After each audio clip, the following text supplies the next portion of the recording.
Build the nation. Maintain the elders. I say build the nation. Maintain the elders. Sir, our leader, our mentor, Chief OCG Okocha, a man whose shoe we are unworthy to untie. We are short of words, we are cold. It seems we cannot speak anymore because we are before the grand orator of all times, an elder statesman that speaks the truth at all time, irrespective of who the issue has a bearing on. Your position on the issues and the political crisis that have bedeviled our state over the years is clear and subsequently abundantly clear to all of us that you actually mean well for Rivers State. It is very sad that some people will pretend to sleep, which is almost impossible to wake them up, to say that there is no crisis in Rivers State.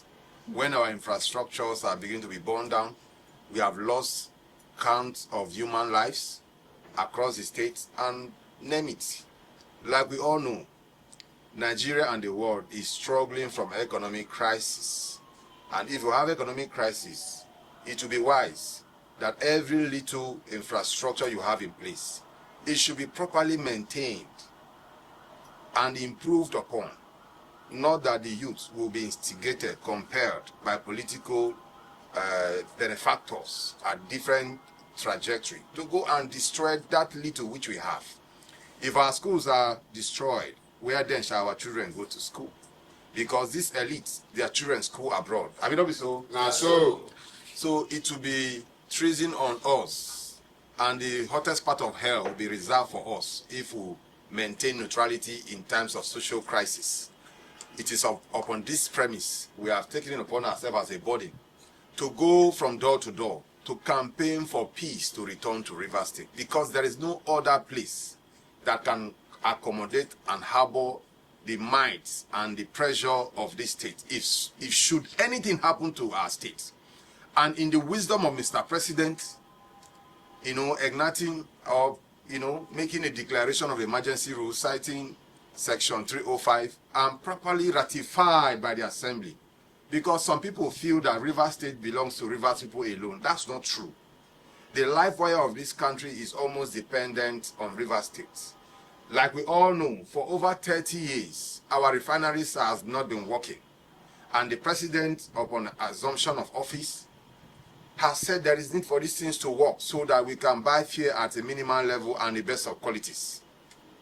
Should these facilities be destroyed because of political crisis? No.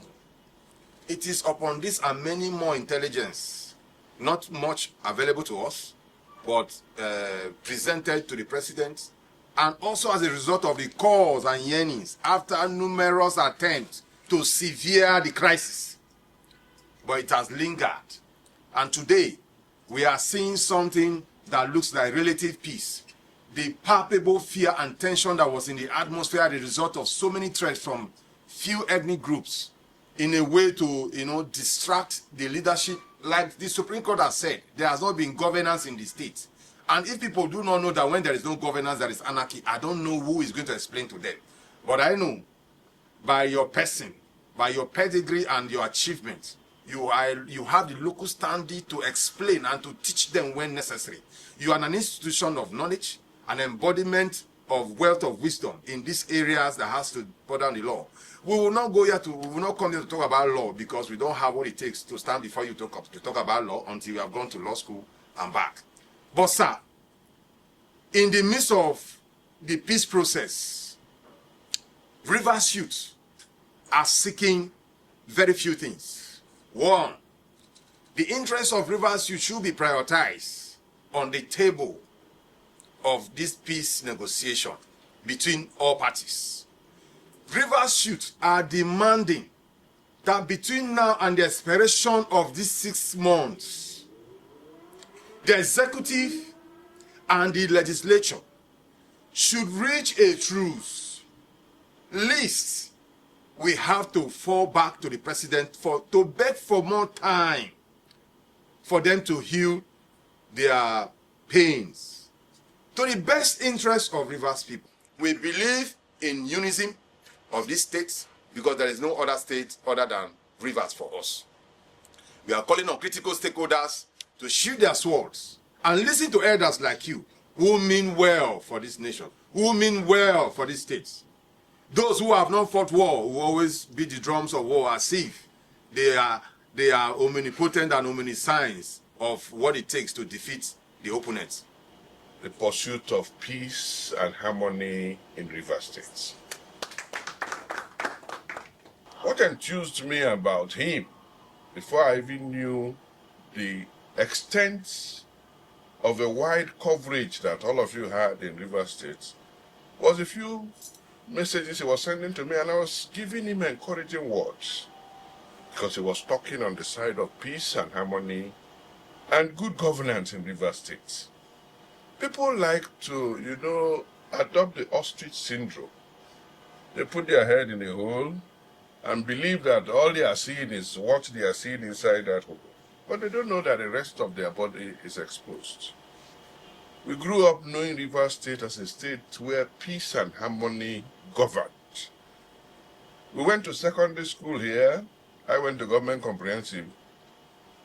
We had Okrika boys in comprehensive. We had Calabari boys. We had Ogoni boys. Many of them still my friends up till today. Ijo boys, Nembe boys from Bayelsa, which used to be part of Rivers State. I left secondary school in 1972. I don't think many of you were born by that date. And then I joined this profession. What does the law teach us? To uphold the rule of law and ensure that all facilities for its maintenance and enforcement are put in place. So as a lawyer, I will always stand for justice. I will always stand for the rule of law. People don't want to admit the obvious. Some people are still saying Rivers State was peaceful. That's what we call the peace of the graveyard.